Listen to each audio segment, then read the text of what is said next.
Hey guys, so this is my son Gunnar. He is a second grader and he is going to help me today with my video. We are working on the standard 2.0a.1, which uses strategies to add and subtract within 100 to solve 1 and 2-step word problems involving situations of adding to, taking from, putting together, taking apart, and comparing with unknowns and oppositions.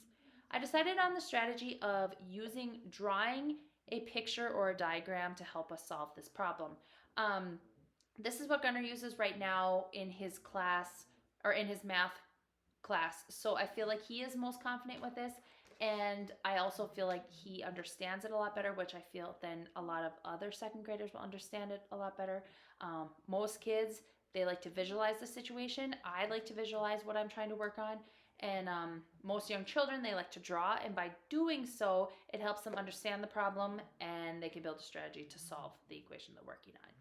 So, are you ready for your first problem? Yes. All right, we got our whiteboards, we got our markers.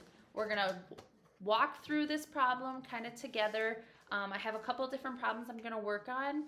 The first one, I'm gonna read with him. We're gonna discuss the steps that we're gonna take, and then we'll work through the problem. The second one, I'm going to read it to him.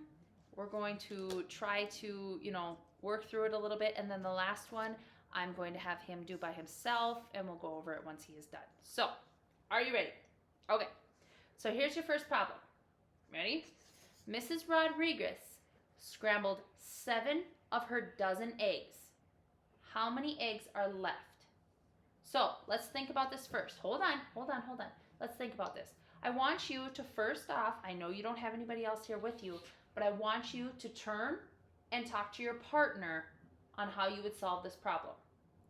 So I'm just going to give you a few seconds. You can pretend you're turning and talking to your partner. Think in your head how you would solve this problem. We'll come back and we'll discuss it. So I'm going to let Gunnar turn and talk to his partner. Yes, he's by himself. I'll just let him kind of discuss it himself on how he's going to work this problem, what our first step is going to be, and then I will have him turn back. We will talk about the first step, and we will continue on with the rest of the problem. All right, Gunnar, are you ready? So, what do we know about this problem?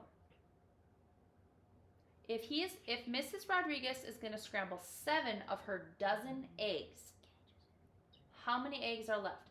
So, what do we know? 5. Just a minute. What do we know, though? How many eggs are in a dozen? 12. 12. So I want you to draw 12 eggs, please.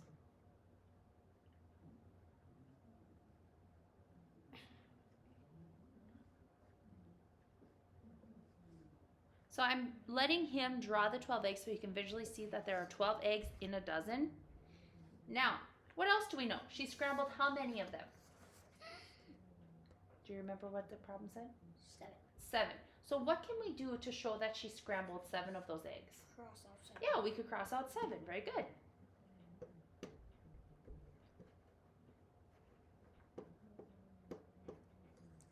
Okay, so by doing that, he is now crossing out the 7 to show that those 7 eggs were scrambled and they were no longer in the package. So now we'll know that we started with 7 eggs, we scrambled 7 of them, or Mrs. Rodriguez scrambled 7 of them, so we crossed 7 out, which leaves us with how many eggs, Gunnar?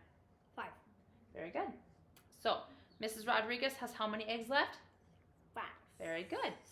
Okay, so I'm going to let you erase that there. I fixed this marker. And we will discuss. Oh, my eraser didn't work very well on that one. Our next example. So I'm going to give him another example, which is a lot like the first one. I'm going to add a little bit more eggs. I might even take away some more eggs. So we'll go from there just to give him some more examples, make sure he's comfortable with what we're working on. All right, Gunnar, are you ready for the next one? Sure. Okay, here is our next problem. Listen carefully. Mrs. Rodriguez scrambled 14 of her 2 dozen eggs. So now how many eggs does she have left? So what do we know about this problem? I want you to turn, talk to your partner about what you are going to work on. So now he's turning and talking to his partner once again. And then we will come back, we'll talk about the problem and solve it. All right, Gunnar, are you ready? Yep. So what do we know about this problem? Let's pick out some key points here. So Mrs. Rodriguez, She We had scrambled 14. eggs. No, she scrambled 14 of her 2 dozen. So now we knew in the first problem that 1 dozen equaled 12, right? So what does 2 dozen equal? 24. Very good. I want you to draw 24. I know that's a lot, but I want you to draw 24 eggs.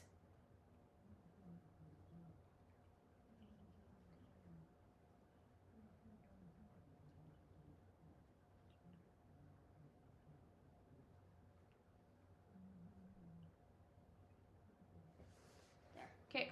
Oh boy. Do you have 24 eggs? All right. So how many now did Mrs. Rodriguez scramble? Here. Listen again. Mrs. Rodriguez scrambled 14 of her 2 dozen eggs. So how many eggs did she scramble? 12. Okay, listen though. How many did she scramble? She scrambled 14 of her 2 dozen. So how many did she scramble? Gunnar, please don't. How many did she scramble? Are you listening? I am. Mrs. Rodriguez scrambled 14 of her 2 dozen. So she scrambled how many?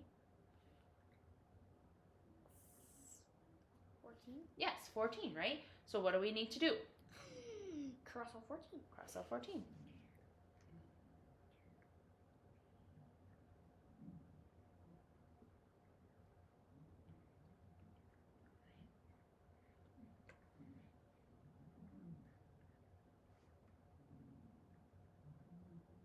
Do you have 14? Yeah, 14. Do you have 14 crossed out? Mhm. Okay, so if we know that she had 24 eggs because she had 2 dozen eggs, correct? And 2 dozen equals 24 because 12 plus 12 is 24. Okay, now she scrambled 14 of them. So did you cross out 14? Mhm. Okay, how many does she have left then? 7. Let's think about that. Hmm? Can you count your thinking? 10. 10, yes. So, as we can see, he kind of struggled. He did not have his eggs very big, which if this was my real classroom, I would make sure that they were big so that you can see and cross them out and see what you're working with. But he did catch himself and he did fix it. All right, Gunnar, you ready for the next one? This is a little different than what we worked on with the eggs, but it's the same kind of process. Here, do you want to use this? You can wipe it off a lot easier then. I like this. All right, so for the next problem here, we're going to work on one more problem together, and then I'm going to let him work on one, not really by himself, but by himself. I want him to try to do it. I will watch. If I notice something, I'll kind of step in and kind of guide a little bit, but I'm going to let him kind of work on it for the most part by himself. At the end, we will discuss it. Okay, Gunnar, are you ready? Yep. One more example we will do together, then I'm going to let you do one by yourself, okay? All right, so here's your word. Mrs. Rodriguez also toasted 6 of the 13 slices of bread in a package. So how many slices are left? So this is a lot like our other one. Listen, she toasted 6 of the 13. So how many slices of bread do we have? 5. No, listen, how many do we have right now? Remember, we got to work through the whole 13. time. Yes, we have 13, so I want you to draw 13 slices of bread. You can just do some squares if you'd like.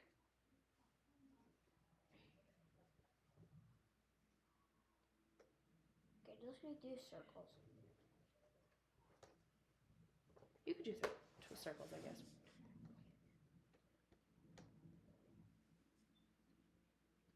Make sure you make them so that you can see how many you have, though. Remember? Okay, there you go. Okay, now, she toasted how many of those? I'll read it again for you. Mrs. Rodriguez also toasted 6 of the 13 6. slices. Okay, so what do we need to do? Cross out 6. And if I was noticing that he is struggling, obviously in the classroom, he's going to have his paper in front of him, or I'll have the up on the board or something. But if I notice that he's really struggling, and there might be some students who do struggle with that, I'm going to have them go back maybe with a highlighter, with their pencil, something to make it stick out, and maybe highlight those numbers that I feel they need. And I will have them highlight it, and that way they know what numbers they're working with. Just makes it a little easier with all those words because it does get a little intimidating sometimes. All right, Gunnar, so how many did we cross out? 6. 6, right? Okay, how slices of bread are left?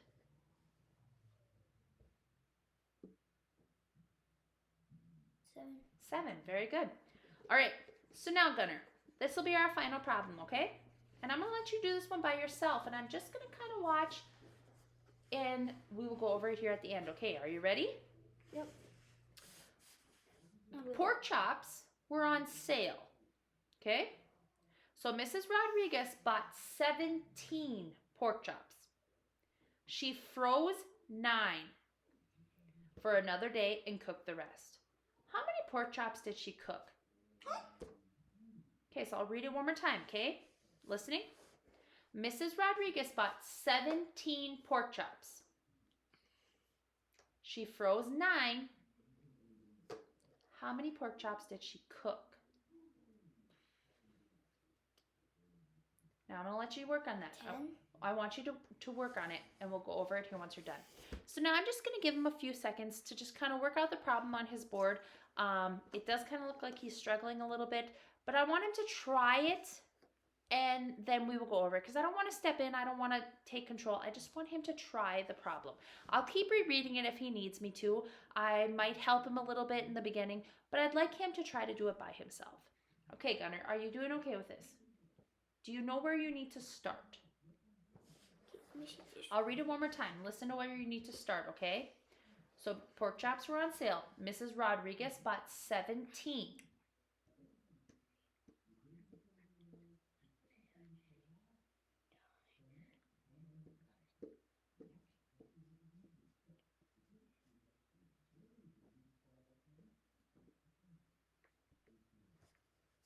Do you have 17? Okay, perfect. Now, she froze 9 for another day and cooked the rest.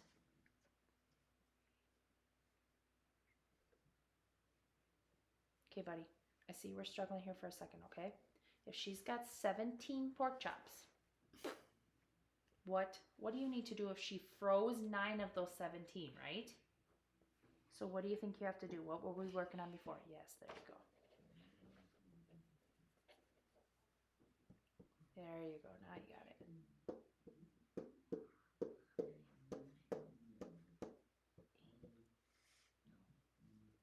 Okay, now how many did she eat? 8. Good job. Okay, so we worked on 3 problems together. I feel like Gunnar kind of understood it. At the end, it got a little confusing. That problem was a little bit different than the first ones, but I wanted to challenge him a little bit more, so I kind of threw that in there. If it was my classroom, I feel I would have done it maybe just a little bit different. I probably wouldn't have thrown that one in. I maybe would have worked on a different one. But I felt like he did really well with what he did, and I think that in my classroom, we would just keep going over these until I feel like they're comfortable with them, and then we would move on from there, because problem solving is very important, and I feel like they need to know it before you just move on. Thank you.